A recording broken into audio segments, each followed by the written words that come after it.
आदाब, यह है समय न्यूज नेटवर्क और आप देख रहे हैं आलमी समय। आज तकरार के नए एपिसोड में मेरे साथ हैं जनता दल यूनाइटेड के दिल्ली के सदर जनाब साबिर अली साहब। साबिर अली साहब राज्यसभा के सांसद भी हैं और इसके साथ साथ जनता दल यू के इलेक्शन के दिल्ली के इंचार्ज भी हैं। इनके हवाले से बात करें तो अभी इन्होंने एक बड़ा कारनामा ये अंजाम दिया है कि दिल्ली के कद्दावर नेता शुएब इकबाल को जनता दल यूनाइटेड इन्होंने ज्वाइन करवाई है। और इनकी क्या स्ट्रैटेजी है दिल्ली के इलेक्शन को लेकर के और बिहार के इलेक्शन में इनकी पार्टी किसके साथ जाएगी, इन सारी मौजूद पर बातचीत करने के लिए साबिर साहब हमारे साथ मौजूद हैं। साबिर साहब का खैर मकदम है। बहुत बहुत शुक्रिया आपका। साबिर साहब, सबसे पहले तो ये बात जानना चाहेंगे कि जनता दल यूनाइटेड जो सिर्फ एक बिहार की पार्टी थी और अभी भी बिहार की ही पार्टी मानी जाती है, वो क्या वजह हुई कि आपको दिल्ली यूनिट का हेड बनाया गया और पूरे तौर पे आप लोग इस इलेक्शन में भी जा रहे हैं? देखिए, सबसे पहले जब हमारे 17 मार्च की रैली हुई तो हमारे नेताओं ने, मैं खुद बजात दिल्ली के आउटर इलाके में जब लोगों को बताना शुरू किया कि भाई हमारे यहाँ प्रोग्राम जो बिहार के अधिकार की है उसके लिए प्रोग्राम 17 मार्च को बुलाई जा रही है। और उस दौरान सब लोगों ने बड़ी शिद्दत से महसूस की कि हमारे लोगों को यहाँ दूसरे दर्जे की नागरिकता दी जाती है। उनको जो जिस तरह से सलूक किया जाता रहा तकरीबन 20 साल से, 25 साल से, 30 साल से, और कोई भी शख्स अपना गांव या घर छोड़ता है वो इसी अंदाज से छोड़ता है, इसी मकसद से छोड़ता है कि मैं बड़े शहर में जाऊं तो मेरी और मेरी आने वाली नस्ल की अच्छी परवरिश हो, अच्छी एजुकेशन हो, अच्छा हेल्थ हो। लेकिन मैं समझता हूं कि देखकर बड़ा दर्द हुआ और ये बात हम लोगों ने नीतीश कुमार जी को बताई कि आज भी दिल्ली के जो आउटर इलाका है, ऐसा लगता नहीं है कि दिल्ली ये वही शहर है जो इस देश की भी राजधानी है और इस प्रदेश की भी राजधानी है। तो मुझे लगता है कि 17 मार्च के बाद शायद नीतीश कुमार जी और शरद यादव ने महसूस किया होगा कि हमारी पार्टी की जो रैली हमारी बहुत बेइंतहा कामयाब रही और लोगों का जो ताउन रहा, लोगों के साथ जो उत्सुकता रहा आने के साथ, मैं समझता हूं कि बड़ी पार्टियां बड़े वसाइल के साथ भी इतनी बड़ी रैली नहीं कर सकते जितनी बड़ी रैली हुई। हमारे अपने एक्सपेक्टेशन से भी, मेरे तस्वुर से भी बड़ा मैं समझता हूं कि वो रैली हुई। और मुझे लगता है कि फिर पार्टी ने महसूस की कि पार्टी मेरी पॉलिटिकल पार्टी है, इसमें कोई शक नहीं है कि बाकी दूसरे प्रदेशों में हमारी पार्टी बहुत बड़ी पार्टी नहीं है, लेकिन ये भी नकारा नहीं जा सकता कि राजस्थान में, इवन गुजरात में किसी की लहर की इतनी बात की गई लेकिन हमारी पार्टी की आज भी एक सीट लेके आई। आप ये बताने की कोशिश कर रहे हैं साबिर साहब कि दिल्ली में, आपने खुल करके हालांकि नहीं कहा है, लेकिन आप ये बताना चाह रहे हैं कि दिल्ली में रहने वाले बिहार के लोगों को दूसरे दर्जे की शहरियत है और उनके साथ किसी न किसी लेवल पे उनके साथ ज्यादतियां होती हैं या उनके साथ कहीं ना कोई फर्क किया जाता है। कोई ऐसी चीज आप बता सकते हैं जिससे ये लगता है, ये तासुर क्यों है आपको? देखिए, ये मैं नहीं कहता हूं, ऑन रिकॉर्ड है।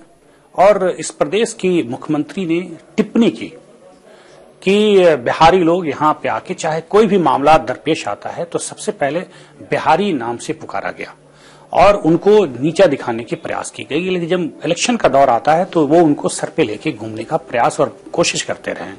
लेकिन आपको ये अंदाजा होगा और ये बात सच है कि आज बिहार के लोग दिल्ली में काम करना बंद कर दें तो दिल्ली थम जाएगी, रुक जाएगी, अपाहिज हो जाएगी। और वो लोग जो ये, वो मैं समझता हूं कि जो बिहारियों की एक शख्सियत रही है, जो उनकी ब्लड में एक, चाहे वो किसी भी कौम से आते हों, जो उनकी जिन्स है वो ये है कि कहीं भी अपनी मेहनत के बलबूते पर और ईमानदारी में, चाहे वो इस देश के किसी भी शहर में जाएं, किसी प्रदेश में जाएं, उन्होंने बड़ी ईमानदारी और दयानदारी से काम करके अपने नाम को बनाया। आपने ये कहा कि शीला दीक्षित ने, जो दिल्ली के वजीर आला हैं, उन्होंने कोई ऐसी बात कही थी बिहारियों के हवाले से। मैं आपको ले जाना चाहूंगा महाराष्ट्र। मुंबई में एक पार्टी है जो अक्सर और बेशतर बिहारियों को लेकर के न सिर्फ ये कि बयान देती है, उनके साथ वहां मारपीट भी होती है, उनके साथ बहुत सारी चीजें होती हैं। हम लोग रोज टीवी पे देखते हैं, आप वहां के बाशिंदे हैं, आप बॉम्बे में रहे हैं, आपको अंदाजा है। लेकिन आपने बॉम्बे में पार्टी नहीं शुरू की, आपने महाराष्ट्र में पार्टी नहीं शुरू की, आपने उन इलाकों में नहीं शुरू की जहां पे ये ज्यादतियां जो आप शीला दीक्षित के बारे में बता रहे हैं या ये रिमार्क वो ज्यादा हुए हैं, लेकिन दिल्ली में शुरू की। क्या वजह है? नहीं, मैं आपकी बात बिल्कुल दुरुस्त है और दिल्ली में इसलिए शुरू की, दिल्ली में पार्टी हमारी ऑलमोस्ट बहुत कमजोर थी और आज बहुत मजबूत हो गई, ये कहना ठीक नहीं होगा। क्योंकि एटलीस्ट मैं ये बिलीव करता हूं कि सियासत में जिस तरह सियासी लोगों की जो अपनी वजूद है वो कहीं ना कहीं उसकी साख हिल रही है। इसलिए लोगों को सच बोलना चाहिए और बातों को सीधा सीधा करना चाहिए। मैं इसको मानता हूं, चाहे सियासत में इसके नुकसान हो या फायदे, कोई बात नहीं, थोड़ी देर के लिए नुकसान हो सकते हैं, लेकिन मैं जो अभी जिस तरह के रुझान लोगों के हैं, जिस तरह की नई नस्लें आ रही हैं, वो सच बात सुनना पसंद करती हैं। आपने बात कही कि हमने महाराष्ट्र में, बॉम्बे में क्यों नहीं शुरू किया, ये बात बिल्कुल ठीक है, सख्त जरूरत है वहां। और मैं आपको यकीन दिलाता हूं, चूंकि मैं दिल्ली में हूं, मेंबर पार्लियामेंट हूं, और यहां लोग ऑर्गेनाइज्ड वे में हैं। एक मैसेज जब यहां से लोगों को जाएगा कि बिहारी या पूर्वांचली या प्रवासी कहीं भी दूसरे बड़े शहरों में जाते हैं तो अपनी वजूद को तलाश करते हैं, पहले रोजी रोटी करते हैं, उसके बाद हर आदमी के पास अगर रोजी रोटी ठीक हो जाए, पहले आए रोजी रोटी के लिए, उसके बाद सियासत में हिस्सेदारी और पावर में हिस्सेदारी। यह हक है उसका, और मैं समझता हूं कि हर आदमी के पास रोजी रोटी के बाद और अपनी इज्जत बड़ी बहुत अहम रहती है हर इंसान के पास, चाहे वो गरीब हो या अमीर हो, और उसका हक है, आईनी हक है, और उसको मिलना चाहिए। मैं आपको यकीन दिलाता हूं कि जो दिल्ली में शुरुआत की, इसके अगला कदम उन शहरों में भी जाएगा जहां आप सख्त जरूरत महसूस करते हैं, और हम भी शिद्दत से महसूस करते हैं। और उन पार्टियों को मुझे जब भी मौका मिला, हमने कड़ी जवाब दी, और मैंने कई बार ललकारा और कि अगर आप में हिम्मत हो। लेकिन यह अफसोसनाक बात है कि बिहारी को बॉम्बे शहर में बहुत बार जिल्लत उठानी पड़े, इसको कोई नाकार नहीं सकता।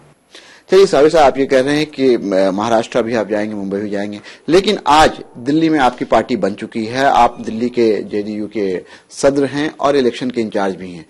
अभी कुछ दिनों पहले रैली भी हुई, आपके घर पे एक दिल्ली के बड़े नेता को जनता दल यूनाइटेड में शामिल किया गया, लेकिन उनकी जो अपनी शख्सियत है और उनका जो अपना किरदार है और उनकी जिस तरह की छवि बनी हुई है, वो नीतीश कुमार की छवि से मेल नहीं खाती है। नीतीश कुमार को हिंदुस्तान की जनता समझती है कि साफ सुथरे सियासत करने वाले एक साफ सुथरा इंसान है।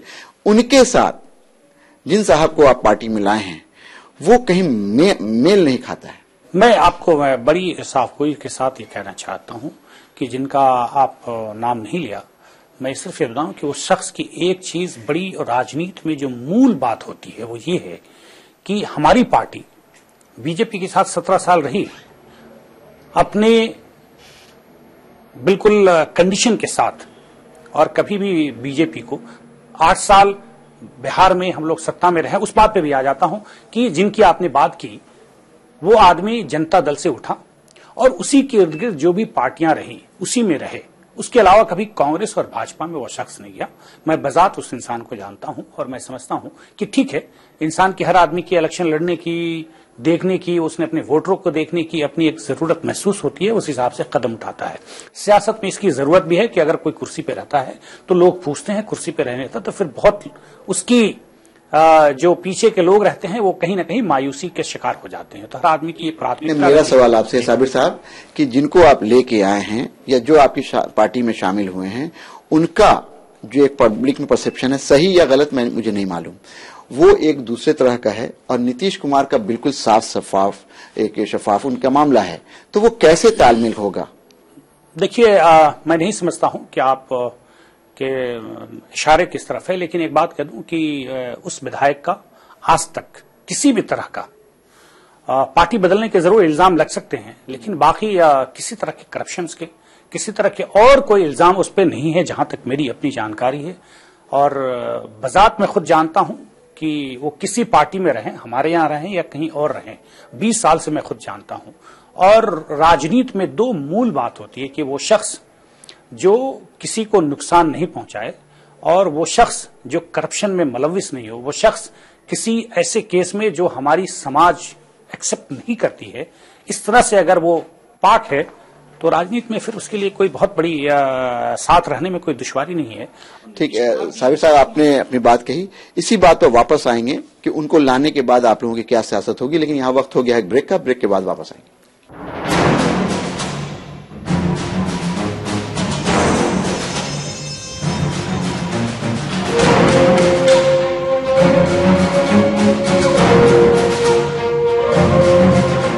दुश्मनों ने की साजिश और बिछाए जाल, नहीं छोड़ूंगी मैं, कर दूंगी उनका बुरा हाल।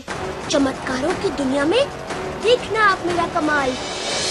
नागिन, सोमवार से शनिवार शाम 6:30 बजे डीडी डायरेक्ट के 56 नंबर चैनल जी अनमोल पर।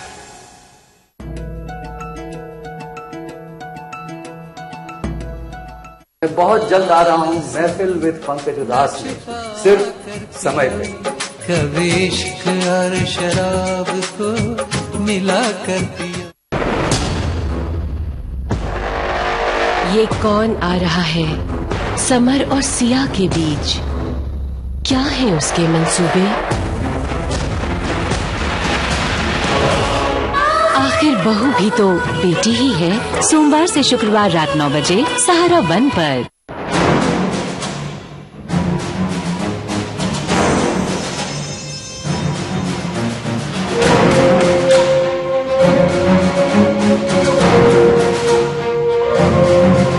ब्रेक के बाद आपका एक बार फिर खैर मकदम है। साबिर अली साहब बता रहे थे कि इन्होंने अभी एक जो कद्दावर दिल्ली के एक जो एमएलए हैं उनको पार्टी में लिया है, तो किन वजहों से लिया है। बहुत सफाई के साथ इन्होंने कहा कि उनके ऊपर किसी तरह का कोई इल्जाम नहीं है। साबिर साहब, ब्रेक के बाद आपका फिर खैर मकदम है। ये बताइए कि आपने पार्टी को पूरी तरह से, यहां पर अगर हिंदी में कहें तो आपने संगठित किया है, एक उसका ढांचा देने की कोशिश की है। अब आपका अगला कदम क्या है? देखिए, मैं बार बार ये कहता रहा हूं, मैं समझता हूं कि आपके और चैनल और दूसरे पर मैं एक बात साफ कहता हूं कि इस बार हमारी लड़ाई ये है कि 10 से 15 आउटर दिल्ली के वो इलाके हैं जहां कोई भी, चाहे वो कांग्रेस हो या भाजपा हो या दूसरी पार्टियां हो, वो लड़ाई हम ही से लड़ेंगे। इस बार लड़ाई हमारी अपनी पहचान की है, और पहचान वो तभी होती है जब आप असेंबली में अपनी दस्तक दें। और मैं समझता हूं कि इस बार दस्तक आवाम की जो रुझान है, लोगों की जो मोहब्बत और सबकतें मिल रही हैं, मुझे ऐसा लगता है कि इस बार हमारी धमक बड़ी तेज होगी। और इस बार तेज अगर धमक हो जाएगी तो आने वाले दिनों में भाजपा और कांग्रेस यहां से भागते हुए दिखाई देंगे। क्योंकि इस देश में बहुत सा ऐसा प्रदेश है जहां भाजपा, और बहुत सा ऐसा प्रदेश है जहां कांग्रेस जीरो है। इतनी पुरानी पार्टी, इतनी संगठित पार्टी होने के बावजूद भी उनका नामो निशान नहीं है। और इसको मान के चलता हूं कि कोई ऐसा प्रदेश नहीं है कि अगर वहां मेहनत की जाए तो इन दोनों को भागने में वक्त नहीं लगेगा। आप ये कह रहे हैं कि यहाँ पे 10-15 सीट ऐसी है जिसपे आपकी धमक होगी और उसके जरिए आप दस्तक दे करके दिल्ली विधानसभा पहुंचेंगे। लेकिन ये बताइए, क्या आप 15 सीट पे इलेक्शन लड़ना चाह रहे हैं या पूरी सीट पे इलेक्शन लड़ना? नहीं, देखिए, मैं मैक्सिमम सीट पर, हम लोग की अभी जो क्या स्ट्रेटजी है, कितनी स्ट्रेटजी ये है कि हमारे पास अच्छे कैंडिडेट, साफ सुथरे कैंडिडेट आएंगे तो मैं 70 का 70 लड़ा, क्योंकि मेरा किसी के साथ अलायंस नहीं है, मेरा किसी के साथ ये मंशा नहीं है कि कोई जीते कोई हारे। हमारा ये मकसद है कि अच्छे लोग अगर सियासत में आना चाहते हैं तो उनको जगह मिलनी चाहिए। लेकिन भाजपा और कांग्रेस में जिन लोगों की होड़ रहती है, सबको टिकट तो मिलती नहीं है। एक अगर आदमी का मुतबादल मिलता है, एक जगह और मिलती है, तो लोग, अच्छे लोग भी आएंगे। नंबर 1। नंबर 2 ये है कि मैं ये कह दूं कि 70 पे मैं लड़ाई दूंगा तो ये झूठ होगा सरासर। हम 4 महीना से कमान संभाले हुए हैं, और इतना दिनों में दिल्ली प्रदेश में कोई ये पार्टी कहने लगे, कोई भी जो दावा भी लोग कर रहे हैं, सर्वे कर रहे हैं, उन लोगों की भी हकीकत सामने आ जाएगी जब रिजल्ट आएगा। इसलिए आपका इशारा किस पार्टी की तरफ है? आम आदमी पार्टी की तरफ। आपको क्या लगता है कि आम आदमी पार्टी कोई असर अपना दिखा पाएगी? मैं उसको सीरियस लेता नहीं है, लेकिन कुछ लोग ऐसे हैं, इस समाज में हर तरह के लोग होते हैं। आम आदमी पार्टी ऐसी है कि इतना दिनों के बाद उसको इतना पैसा मिल गया, लोग देने वाले हो गए। हमारी पार्टी इतने दिन से काम करती है, लोग तो चल के, वो तो कह रहे हैं कि हमारे पास कोई पैसा नहीं, हम तो 14 लाख में इलेक्शन लड़ेंगे। नहीं, 14 लाख उनके अकाउंट में देख लीजिए ना, तो वो खुद कहते हैं कि भाई 10 करोड़ के ऊपर 12, कोई कहता है 14, कोई कहता है 17, कोई कहता है 20 करोड़। हमने कभी उनके अकाउंट चेक नहीं किया, इतना पैसे है एक आम आदमी पार्टी का। और वो शख्स जो आदमी अन्ना हजारे ने आंदोलन की, वो अपना जान देने पे तैयार था, ये पीछे बैठ के पैसे गिन रहा था। ऐसे शख्स पे क्रेडिबिलिटी पे, मतलब आप अरविंद केजरीवाल के बारे में बात कर रहे हैं कि वो इस तबीयत के आदमी? हाँ, बिल्कुल बिल्कुल यही सत्य है। जो आदमी ये कहता है कि मेरा इंस्पेक्टर करोड़ों कमाता है, तो तुम उस वक्त क्या कर रहे थे भाई? तुमने उसको जेल पहुंचाया, तुमने उसके ऊपर एफआईआर करवाई, तुम क्या कर रहे थे? इसका मतलब तुम कई करोड़ कमा रहे थे। नहीं, आप एक उस इंसान के ऊपर करप्शन का आरोप लगा रहे हैं जो आज की तारीख में, गलत या सही नहीं पता, लेकिन आज की तारीख में यह माना जा रहा है कि करप्शन से लड़ने वाला एक चेहरा है। देखिए, ऐसा है, चेहरा अरविंद केजरीवाल किसी कीमत पे नहीं हो सकता, वो शख्सियत नहीं हो सकता। उसकी वजह थी करप्शन से लड़ने वाला जो शख्स था, वो अपने घर पे बैठा हुआ है। उसने शुरुआत की, ये चेहरा बने, और कहां कहां से ये मोहरे हैं, ये चेहरा कौन मोहरा है, किसका मोहरा है, ये इलेक्शन के बाद तय हो जाएगा, आवाम तय करेगी। मैं ये इल्जाम किसी ऐसे नहीं, उनकी बयान की बात कर रहा हूं। मैंने चुनौती दी थी कि आप करप्शन के इश्यू पर, देश के इश्यू पर, इस प्रदेश के इश्यू पर बहस करना चाहता हूं। मैं मेंबर ऑफ पार्लियामेंट हूं, एक पार्टी का, वो पार्टी जो एक प्रदेश में ऑलरेडी सत्ता में है। आप आ जाओ, बैठकर जगह आप चुनो। इशू भी जो देश से रिलेटेड चुनो और बैठ के बहस करते हैं आम आदमी के बीच में। कोई रिप्लाई नहीं आया। मैंने हर जरिए से खत भेजा, लोगों को भेजा, मेल से भेजा, मीडिया से भेजा। वो उनके मतलब आप ये कहना चाह रहे हैं कि आपने उनको चैलेंज किया और आपने उनको बातचीत के लिए, पब्लिक डिबेट के लिए बुलाया, अरविंद केजरीवाल नहीं आए। मैं आपके माध्यम से और आपके जरिए भी मैं उनको चुनौती देता हूं कि बैठ के बात करो। उनके पास सिर्फ कहने के लिए है, उनके पास अपनी कोई मिजाज नहीं है। उनके साथ जो लोग लगे हैं उनका एक एक करके आप एक एक पॉइंट कर लिए, 10 लोगों को आप निकाल करके आप उनको जब कुरेदने, ये कब कुरेदा जाएगा? चूंकि कांग्रेस ने एक माहौल दिया था करप्शन के खिलाफ लड़ाई लड़ने का, उस माहौल का उन्होंने फायदा लिया एक सामने चेहरा रखकर, वो अन्ना हजारे थे। नहीं तो जो अच्छे लोग थे नहीं, आपकी बात का मतलब ये लग रहा है कि आप ये मान रहे हैं कि ये सीरियस प्लेयर नहीं है अरविंद केजरीवाल। एब्सोल्युटली नहीं, बिल्कुल नहीं। यही बात कुछ लोग आप लोगों की पार्टी के बारे में कह रहे हैं कि जनता दल यूनाइटेड दिल्ली में सीरियस प्लेयर नहीं है। वो खड़े हुए हैं तो कुछ जगह पे 1-2 सीटें हो सकता है जीत जाएं, जो उनके पहले के जो लोग एमएलए हैं वो जीत जाएं, 1-2 और जीत जाएं, लेकिन वो सीरियस प्लेयर नहीं है और ये कहीं ना कहीं सेक्युलर वोट को डिवाइड करेंगे। आप कैसे लेते हैं इस इल्जाम को? ऐसा है, उनको शायद हमारे पार्टी के इतिहास भूगोल पता नहीं, क्योंकि वो तो 1 साल की पार्टी है। वो मोमेंट है कि मोमेंट किसी और ने चलाया और पैसा गिन करके अपनी तिजोरी में भर के उस मोमेंट को दूसरे डायरेक्शन में ले आकर किसी का मोहरा बन के वो काम कर रहे हैं। हमारी पार्टी एक बुनियादी और ढांचा के साथ है, एक वसूल के साथ है और मैं समझता हूं कि बहुत पुरानी पार्टी है, 40 साल की इसका इतिहास है। और आज भी हमारे पार्टी की नेता, अगर 2 मुखर नेता का आपने लेने, नीतीश कुमार जी और शरद यादव जी, तो ये ऐसे नहीं होता है कि सत्ता और विपक्ष और पक्ष में रहने के बाद भी आज भी बेदाग हैं, कोई शख्स इस पे उंगली नहीं ला सकता। तो हमारी तो बुनियाद है, हमारा पूरा इतिहास है, भूगोल है। आप इसको कैसे देखते हैं कि ये कहा जा रहा है कि आपके पास जीतने के वोट नहीं है लेकिन लोगों को हराने का वोट है? तो कहीं ना कहीं नेगेटिव पॉलिटिक्स और नेगेटिव वोटिंग पे जनता दल यूनाइटेड दिल्ली में इलेक्शन लड़ेगा। लोग इस बात को कह सकता है और मैं इस बात को, अगर कोई कहता है तो कम से कम इतना लोग कबूल करने लगा कि हमको हराने की ताकत है, तो कम से कम उसका हम स्वागत करते हैं कि वो ये समझ लेते हैं कि हम हरा लेंगे। लेकिन ऐसा है कि कोई भी पार्टी जब शुरुआत करती है, हमारी पार्टी कमजोर थी, आज भी बहुत मजबूत नहीं है मैं मानता हूं, लेकिन मेरा मंशा, मकसद और जहन और मेरा टारगेट फिक्स है, मैं उस मंजिल को पाऊंगा और वो यही है कि इस प्रदेश से कांग्रेस और भाजपा दोनों का खत्म होगा। इस बार नहीं हो पाएगा, लेकिन अगला चुनाव, आज याद रखिए और तारीख लिखवा के लोग जो भी देखेगा वो लिख के रख ले, अगला चुनाव अगर अल्लाह रब्बुल इज्जत ने मुझे जिंदगी बख्शी और मैं अध्यक्ष बना रहा तो नंबर 1 की पार्टी हमारी कहलाएगी दिल्ली प्रदेश में। आप बड़ी बात कर रहे हैं साबिर अली साहब। इसका मतलब यह है कि असेंबली इलेक्शन के बाद आप जो पार्लियामेंट्री इलेक्शन आने वाला है 2014, उसमें भी आप अपने कैंडिडेट यहां पे खड़ा करेंगे। एक दूसरी बात यह कि आपने ये कहा कि भाजपा और कांग्रेस दोनों के साथ आपका कोई अलायंस नहीं है और दोनों को आप बाहर का रास्ता दिखाएंगे, लेकिन कहीं ना कहीं बातचीत चल रही है कि नीतीश कुमार की पार्टी और कांग्रेस में अंदरूनी सांठगांठ है। देखिए, ऐसा है कि राजनीति में आपने जो बात कही, मुझे तस्लीम करने में कोई गुरेज नहीं है। पार्लियामेंट के इलेक्शन में हमारी पार्टी यहां क्या करेगी, कितनी लड़ाएगी, कितना नहीं लड़ेगी, इस इलेक्शन के बाद तय होगा। अब मैं यूं नहीं कह सकता कि हम अकेले लड़ जाएंगे और सब सीट पे लड़ जाएंगे। हम अपनी ताकत का आकलन करेंगे, हमारे पास जो और 2-3 महीना मौका मिलेगा हम काम करेंगे। मैंने कहा कि इसके बाद जो कॉर्पोरेशन, उसके बाद जो असेंबली आएगा, उस वक्त हमारी पार्टी नंबर 1 रहेगी। अगर मुझे अल्लाह रब्बुल इज्जत ने हयात दी और मैं प्रदेश अध्यक्ष बना रहा, शर्त 2 ही है। मैं यूं कह दूं कि मैं करता रहूंगा, बिल्कुल सरासर गलत होगा और अपने लोगों के सामने, आवाम के सामने और आपके चैनल पे हम झूठ बोले, कम से कम मेरा ये मिजाज नहीं। चलिए, आपने एक बात वजाहत के साथ कही, लेकिन ये बताइए कि जो अभी बातचीत चल रही है उस पर आपने कोई वजाहत नहीं की? ऐसा है कि क्या नीतीश कुमार और जनता दल यूनाइटेड और कांग्रेस में कोई इलेक्शन का एडजस्टमेंट 2014 में होगा? लेकिन उससे पहले वक्त हो गया है ब्रेक का। ब्रेक के बाद आएंगे तो आपसे जानना चाहेंगे।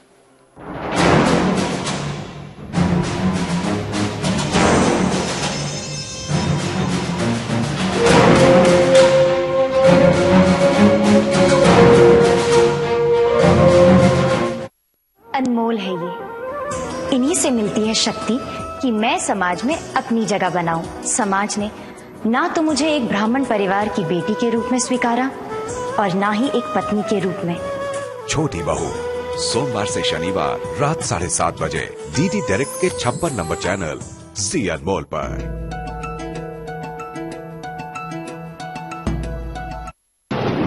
विगोरा 5000 का एक कोर्स, लाइफ में भरते पूरी मस्ती, पूरा फोर्स, केवल पुरुषों के लिए, only effect, no side effect. Vigora 5000, जिसकी बूंद बूंद में अपार शक्ति, शुद्ध होम्योपैथिक।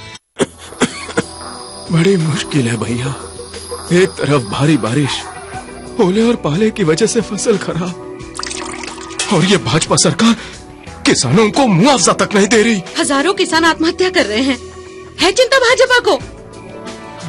खेतों में बिजली ना दे, खाद बीज खराब, काला बाजारी ऊपर से। अरे ऐसी सरकार से और क्या उम्मीद रखते हो? तो फिर ये भाजपा सरकार भी किसानों से वोट की उम्मीद ना रखे। 2 बार धोखा खा लिया, अब नहीं। सबकी पुकार कांग्रेस इस बार। मध्य प्रदेश कांग्रेस, कभी शरारत, कभी भोलापन, कभी नटखट, तो कभी मासूमियत। हमें तलाश है इनमें से बेस्ट ड्रामेबाज की। इंडियाज बेस्ट ड्रामेबाज हर सोमवार और मंगलवार रात 9:30 बजे डीडी डायरेक्ट के 56 नंबर चैनल जी अनमोल पर।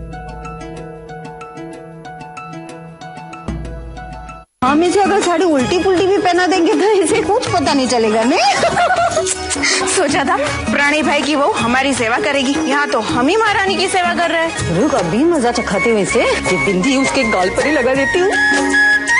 हिंदुस्तान में सुहाग को माथे पर रखते हैं।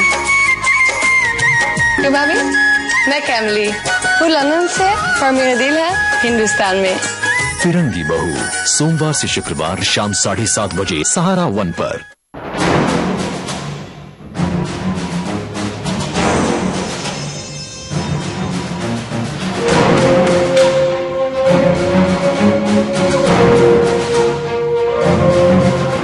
ब्रेक के बाद फिर एक बार खैर मकदम है। हम साबिर अली से जानना चाह रहे हैं कि क्या जेडीयू और कांग्रेस में आने वाले आइंदा जो पार्लियामेंट्री इलेक्शन है उसमें एडजस्टमेंट या सीट अलायंस होगा, क्या कहते हैं? देखिए, हम जब भाजपा के साथ 17 साल रह सकते हैं अपने वसूलों के साथ, और राजनीति में किसी के साथ जाने और नहीं जाने से अगर कोई टिप्पणी करता है कि मैं किसी कीमत पे नहीं जाऊंगा, ये दुरुस्त नहीं है। आने वाले दिनों में किसी भी बात को इनकार करना मैं समझता हूं जायज नहीं है। और इलेक्शन में और राजनीति में हर चीज खुली हुई होती है। हमारी पार्टी के भी क्या आप एनडीए के साथ भी जा सकते हैं? नहीं, 2 बातें हैं। जिस बात पर हम लौट के आए हैं, जिस इशू पर, वो तो किसी कीमत पे नहीं, मैंने बार बार कहा। आपको भी पता है कि सिर्फ उस बात पे आप अलग नहीं हुए, और भी बहुत सारी चीजें हैं जो पर्दे के पीछे हैं। कुछ लोग ये भी कहते हैं कि नीतीश कुमार का अपना एम्बिशन है प्राइम मिनिस्टर का बनने का, इसलिए उन्होंने छोड़ा है, और एनडीए में रह करके शायद उनका ये ख्वाब पूरा नहीं होता, इसलिए वो हटे हैं। मैंने कभी ऑफ रिकॉर्ड भी नीतीश जी ने ये हमको कभी इंटेंशनली भी उनका इंटेंशन या चेहरे का अभाव या जुबान या अल्फाज भी ऐसा नहीं समझ में आया कि उनके मन में यह ख्वाहिश है।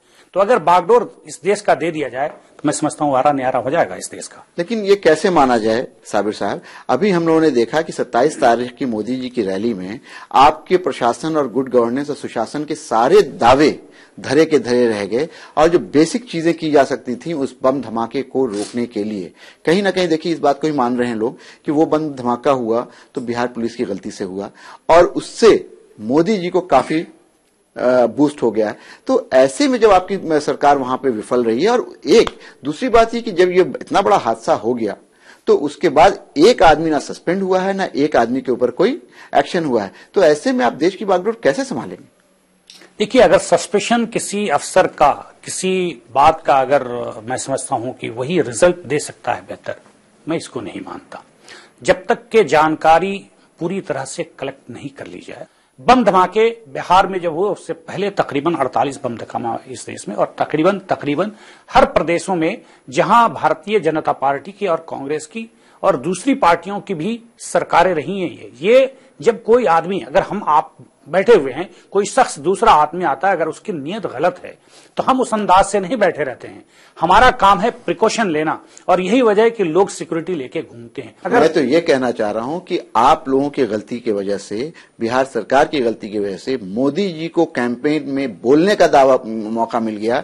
कल भी वो कह रहे थे कि हमारे पीछे इंडियन मुजाहिदीन और सीबीआई लगा दी गई है, मुझे मारने की साजिश बिहार में की गई। तो आप लोगों ने बैठे बिठाए उनको एक मुद्दा दे दिया। देखिए, मुद्दा हम दें न दें, मुद्दा हमने नहीं दी। मुद्दा नरेंद्र मोदी के यहाँ स्क्रिप्टेड है। जब भी इलेक्शन आता है, चाहे वो गुजरात का इलेक्शन जब भी लड़ा उन्होंने, एक बार, दो बार, तीन बार। साबिर साहब, एक बात तो बताइए कि ठीक है स्क्रिप्टेड है, बम धमाके भी हर जगह होते हैं, लेकिन कुछ चीजें ऐसी हैं जो हम लोगों की भी जानकारी में भी है कि अगर किसी प्रदेश का मुख्यमंत्री दूसरी जगह जाता है तो कुछ प्रोटोकॉल होता है, ना आपका डिस्ट्रिक्ट मजिस्ट्रेट वहां मौजूद, ना आपका एसपी वहां पे मौजूद, और उसके बाद जो वाकया हुआ वो आपके सामने है। देखिए, प्रोटोकॉल आप पूरा मंगा लीजिए। मैं दावे के साथ कहता हूं कि भाजपा अपने बातों को कैसे प्रोपोगेट करे, कैसे लोगों तक गलत तरीके से फैलाए, इसमें उसको महारत हासिल है। कि ये जो बम धमाके हुए और ये जो सारा कुछ हुआ, तो इससे कहीं ना कहीं आपका जो वहां पे वोट बैंक है वो कमजोर हुआ है। आप जनता दल यूनाइटेड की तस्वीर 2014 इलेक्शन में कैसे देखते हैं? मैं आपको सिर्फ यूं कहूं कि जब मौसम बदलता है तो धुंध होती है, कभी बादल होते हैं, लेकिन आसमान अपनी जगह पे ही रहती है। आसमान को पिघल नहीं जाता, उसकी रंग बदल नहीं जाती, और उस पे जो तारे टिमटिमाते हैं वो कभी हटते नहीं है। ये सिर्फ धुंध है, ये बादल है, और ये सिर्फ मौसम के लिए है। वक्त आने से पहले तारे भी टिमटिमाएंगे, आसमान भी वही है, और हमारा वोटर भी वही है, उसमें कहीं फर्क नहीं है। नहीं, क्या आपको लगता है कि बीजेपी से अलग होने के बाद, अगर मैं आपको बैकग्राउंड में ले जाऊं, तो जब आप लोग वहां जीते पिछला असेंबली इलेक्शन, तो आपका वोट परसेंटेज 36% था जो आपको मिला, और ये माना जा रहा है कि अगर दोनों को बराबर बराबर वोट भी दे दिया जाए, कहने वाले ये कहते हैं कि बीजेपी का वोट ज्यादा था, तो भी 18%, और हारने के बाद भी वहां पे एक दूसरी जो बड़ी पार्टी है राष्ट्रीय जनता दल, उसका वोट परसेंट 28% था अकेला। ऐसी सूरत हाल में 18% के बाद आप और कितना वोट जोड़ पाएंगे, और सीटों के तनाजुर में बात करें तो आपको क्या लगता है कि 2014 के इलेक्शन में जो 32 सीट एनडीए के पास थी, क्या उसको नीतीश कुमार अपने पाले में डाल पाएंगे या सीटें कम होंगी? भाजपा एक ऐसी पार्टी थी कि बिहार के सत्ते के गलियारे में किसी कीमत पर अकेले नहीं जा सकती थी। मेरा सवाल यह है कि आपको क्या लगता है कितनी सीट जनता दल यूनाइटेड अपने बलबूते पे 2014 में जीत पाएगी? देखिए, ऐसा है कि मैं इस वक्त नंबर गिनाऊं ये मुनासिब नहीं होगा, फैसला आवाम करती है। 2014 में मेरी जो ताकत है आज, उससे ज्यादा रहेगी, कम नहीं रहेगी। एक सवाल और आपसे जानना चाहेंगे चलते चलते कि बिहार में दरभंगा मॉडल, मधुबनी मॉडल, इस टाइप की मॉडल की बहुत बात होती है, और कहीं ना कहीं मुस्लिम लड़कों को, नौजवानों को दहशतगर्दी के इल्जाम में पकड़ा जाता है। अभी जिस तरह का मामला हुआ उसमें भी बहुत सारे लड़के पकड़े गए, लेकिन आपकी सरकार की तरफ से इस पे कोई प्रतिक्रिया नहीं आई है, कोई रिएक्शन नहीं आई है, और माजी में भी जब ऐसा हुआ है तो गवर्नमेंट ने कहीं ना कहीं अपने को किनारे रखने की कोशिश की है, कोई एक्शन नहीं लिया है। नहीं, ऐसा नहीं है। मैं समझता हूं कि हमारी पार्टी या हमारे पार्टी के मुखिया या बिहार के चीफ मिनिस्टर नीतीश कुमार जी बहुत कहने में यकीन नहीं रखते हैं। उन्होंने काम करके दिखाया है, चाहे ये मॉड्यूल के मामले हो, नौजवानों का पकड़ने का मामला हो, दूसरे पुलिस अफसरान का इंटरवेंशन का मामला हो, और यही वजह है कि कई बार भाजपा के लोग आजकल उंगली कुशाई कर रहे हैं, उंगली दिखाने के काम कर रहे हैं, लेकिन उनके उंगली दिखाने से हमारे पार्टी के सेहत पे कोई असर नहीं पड़ेगा। आपने कहा कि नीतीश कुमार ने काम किया, चलिए आप ये बताइए कि आने वाले इलेक्शन में खास करके जो अकलियत वोट है, जो मुसलमानों का वोट है, वो किन 3 वजहों की वजह से नीतीश कुमार को जाना चाहिए? नंबर 1, ये मेरा अपना बात, ये पार्टी की लाइन हो ना हो, मुझे उसकी बहुत ये नहीं है। मैं एक बात जानता हूं कि नीतीश कुमार वो शख्स है जो भाजपा के साथ रहकर 8 साल बिहार में सत्ता में रहे, लेकिन भाजपा के किसी भी एजेंडा को बिहार में नाफिज नहीं होने दिया। उसका दूसरा, उनका कलर उनके ऊपर नहीं चढ़ा। कलर चढ़ने का मतलब है उनके मिजाज में, उनके कामों में, उनके व्यवहार में। उन्होंने किया क्या है? मैं वही कह रहा हूं। मुसलमानों को अगर आप सिर्फ पूछेंगे 3 काम करने के लिए, तो 3-4 जो मेन मसाइल हैं हमारे साथ, वो ये मदरसे का, कब्रिस्तान का, नौकरी का, आपके हेल्थ का, एजुकेशन का, जो वहां बिहार के हर जात, हर मजहब के लोगों के साथ ये मसाइल है। उस पे उन्होंने बड़ी ईमानदारी और दयानतदारी से काम की। नीतीश कुमार के आने के बाद जो मदारिस में टीचर्स थे, उनके 4 गुना 5 गुना तनख्वाह बढ़ गई।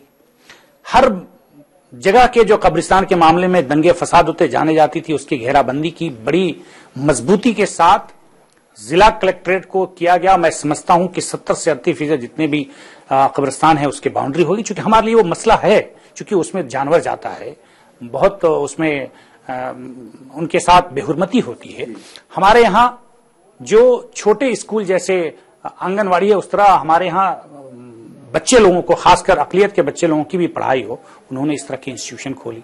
तो एक सरकार, कोई भी आपके दावे में कितना दम है ये तो आने वाला इलेक्शन बताएगा, लेकिन एक बात आप बताइए कि इस बार जब इलेक्शन होगा तो बिहार में जनता दल यूनाइटेड की लड़ाई किस पार्टी से है, भाजपा से या राष्ट्रीय जनता दल से? देखिए, ऐसा है, राष्ट्रीय जनता दल लड़ाई में बहुत सामने रहेगी, ऐसा मैंने महसूस करता हूं, लेकिन उसको नकारा नहीं जा सकता। राष्ट्रीय जनता दल की कुछ ऐसी वोटें हैं जो आज भी कायम उसके साथ होने की पूरी गुंजाइश है। भारतीय जनता पार्टी प्रोपगंडा करने में बहुत माहिर है। मैं एक बात कहता हूं, ये बात शायद कोई कहता या नहीं, कि जिस बेस पर वो कूदते हैं वो है आरएसएस। आरएसएस का हेडक्वार्टर है नागपुर, 40 साल से ज्यादा हेडक्वार्टर है, एट ए टाइम 10,000 से ज्यादा उनके वर्कर्स वहां रहते हैं। लेकिन नागपुर जिला के इर्द गिर्द आज तक भाजपा ने कभी अपनी छाप नहीं छोड़ सकी, आज तक पकड़ नहीं बना सकी, तो देश में क्या खाक बनाएंगे?